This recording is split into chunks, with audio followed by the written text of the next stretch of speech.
What's happening, gang? It's your boy Retro back again with another reaction video. Yeah.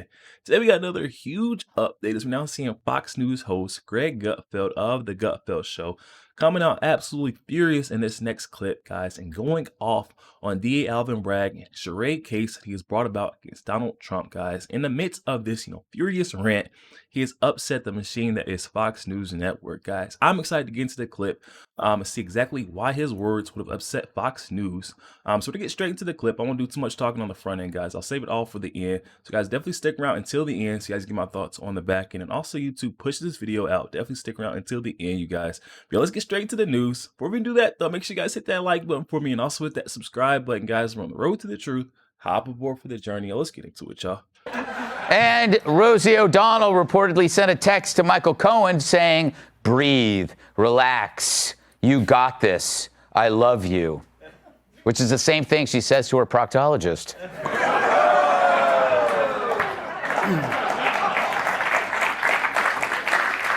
I wouldn't want that job, or would I? To the news. His testimony tanked because he got pranked. So the case against Trump is falling apart like Nancy Pelosi's face in direct sunlight. Yesterday, under cross-examination, Trump's attorney accused Michael Cohen of lying about a crucial phone call that was sold as the direct link between the former president and the Stormy Daniels payoff. So let me get this straight. Michael Cohen lied? What are the odds? That's like finding out Jesse Waters shaves his back. So instead, Trump's team says it was a conversation about a frickin' crank call. It's confusing, so let me paint the picture for you. In 2016, Cohen got a prank call from a 14-year-old kid. Cohen then texted Trump's bodyguard about it, who told him to call him. So Cohen rings the bodyguard and they chat for 96 seconds. Trump's lawyer says Cohen whined mostly about the annoying brat on the call. But Cohen says he talked about the porn payoff, too. But like Jesse's new book, no one was buying it. You know it's bad when even MSNBC and CNN are making sense.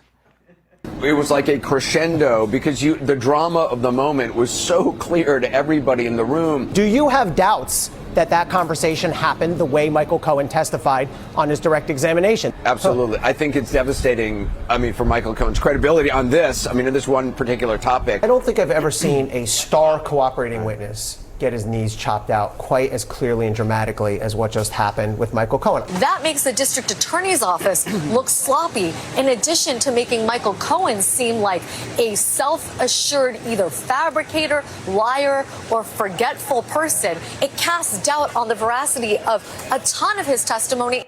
Oh, wow.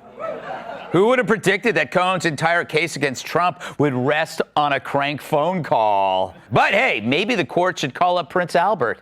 Oh, wait, he's currently in a can. Well, there's always Mike Hunt.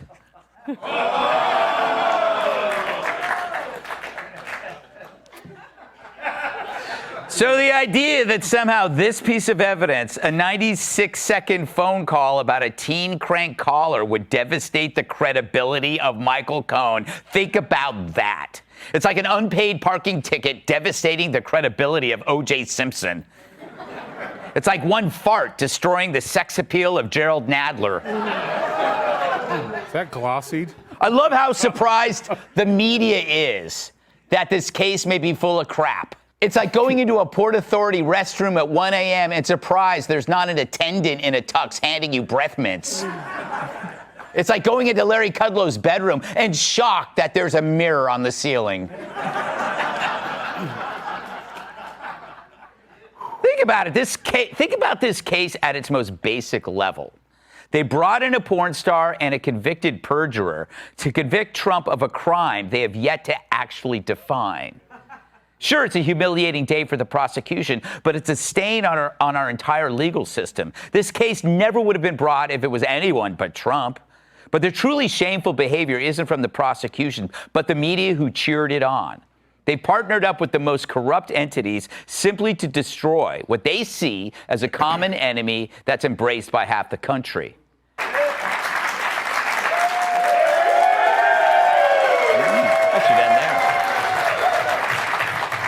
No one trusts them anymore. That's why so many are losing money, which is why the next chapter in the story of legacy media will be chapter 11.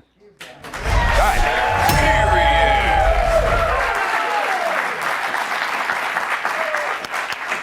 Jamie, we all know that you're so lonely. You are grateful when you get a prank phone call. What do you make of this whole new development? You've been watching the trial. Yeah, a lot of time, even like telemarketers, I'm like, don't hang up.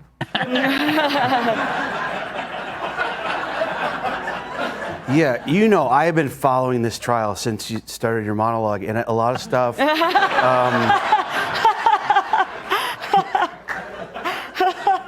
You know what I take issue? I take issue with Anderson. I like what he said, but he said it ruins his credibility on this topic. On this topic. Which that's not what credibility means. If you're dishonest on one topic, your credibility is that now means can we trust you on other things. So I thought they were trying to even give him a little leeway there where he didn't deserve. I just feel bad. This trust is over.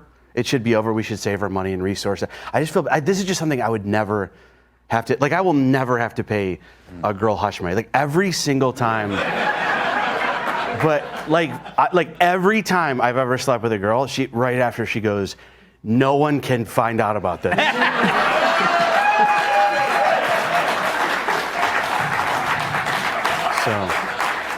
Yeah, I guess the secret is to be really bad at it. Yeah, it's quite a savings. Yes. Dagan, I was thinking about this. I wonder if this crank caller realizes that he might have just made the most impactful crank call in history. I don't think there's ever been a crank call that had any consequence, other than upsetting a senior citizen or pissing off a guy who manages a deli. I want to meet this individual. I'm assuming he was 14 back then, so he's probably like 22 now, maybe. Legal age. I did the math before the show started. I consider myself an authority on arrogant, lying, grifty, skeeve bag. Not the prank caller. I mean Michael Cohen, the big swinging dipstick who thought he was going to get a cabinet position, but was going to demand the Secret Service deal with the 14-year-old prank caller. And you know this 96-second phone call with Keith Schiller, the bodyguard, was all about the prank caller. Yeah. Like, you have to stop this guy from calling me and asking me where Dick Gazinia is. Yeah. Who is Dick Gazinia? I don't know who Dick Gazinia is. Where is he? You know the whole 90 seconds was just a circle of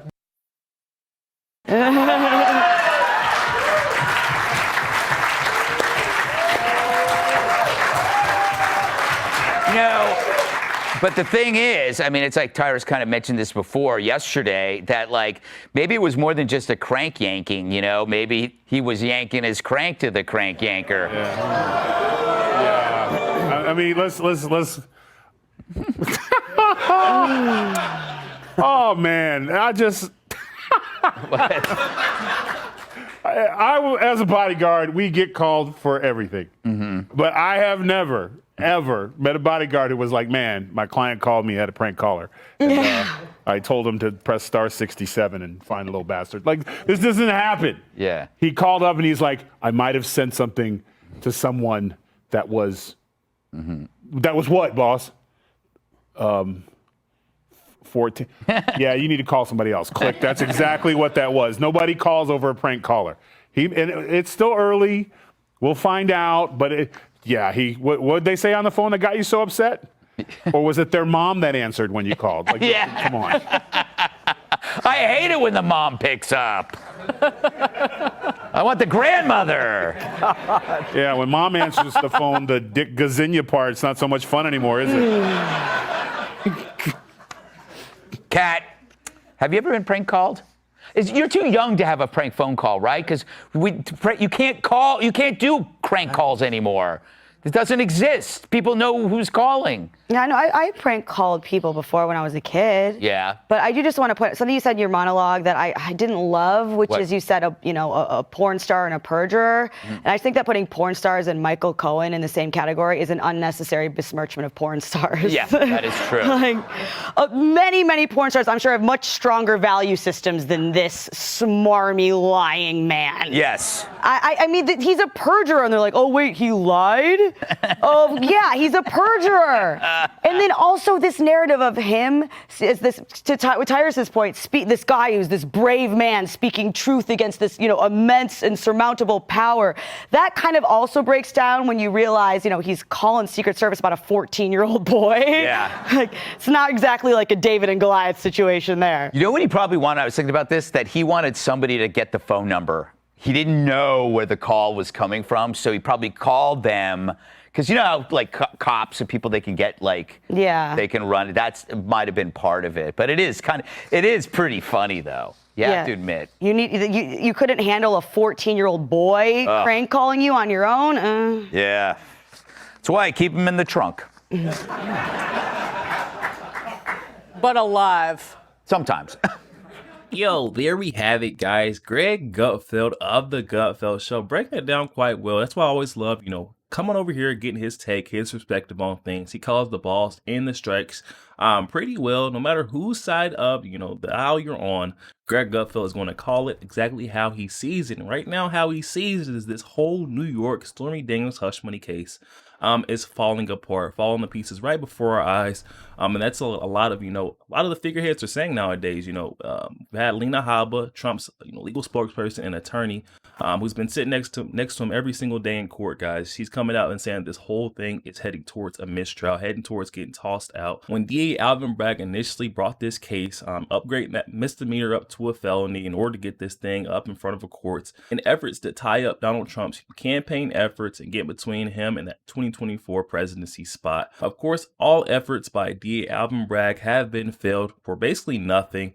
What we've seen is his key and star witnesses, Stormy Daniels, getting up there and just telling a bunch of stories that had no relevancy to the case. And honestly, kind of harming the case more than she's helped, proving this thing beyond a reasonable doubt. Then we had the second key and star witness who was supposed to link Donald Trump to this crime, to the hush money payment. And this habitual liar and perjurer, Michael Cohen, has lived up to the name that he's been given by lying on stand once again about this phone call, this prankster that has called him in the middle of the night. Now he's trying to say that the prankster did not call him. He called the Secret Service to let them know that, the payment had been made. This was the hush money call is what he's trying to call it now. And he's already testified otherwise beforehand, and it's on the record, guys. I mean, this thing is heading towards a mistrial if I've ever seen one before. This whole thing has a similar stench of what we, smelt over in Fulton County, Georgia. That corrupt district attorney, Fani Willis, her weaponization of the Department of Justice system was all failed. All of her efforts were failed. Everything that she threw at Donald Trump came back at her 10 times harder. And that's exactly what we're going to see right here with this corrupt district attorney, Alvin Bragg, and, in tandem with that Judge Juan Merchant, trying to bring about this Stormy Daniels hush money case, illegitimate charade case against Donald Trump. It has not worked. All efforts have been failed. It's just been a botched case. The thing is held together very loosely. And at this point, the testimony of the two key witnesses is start to tear this thing apart at the seams, guys. It's busting right open. I'm excited to see this thing develop as the weeks go on. So definitely going to be following this. Definitely hop in the comment section though, guys. Let me know your thoughts on this. And we just seen Greg Gutfeld absolutely going off on District Attorney Alvin Bragg in the charade case that he's hurled at Donald Trump illegitimately. We got the star witness, Michael Cohen, who is detailed to ruin this whole case. He stunk it up so bad on the stand that this thing could be heading towards a mistrial, guys. Definitely hop in the comment section and let me know your thoughts on this. And also make sure you guys hit that share button. Share this out to as many Facebook friends as possible, guys. Share the truth. Also make sure you guys hit that like button. It doesn't cost one thing, guys. Hit that like button for your boy. Also hit that subscribe button, guys. I'm on the road to the truth. Hop aboard for the journey. I'll catch you guys on the next one. Go.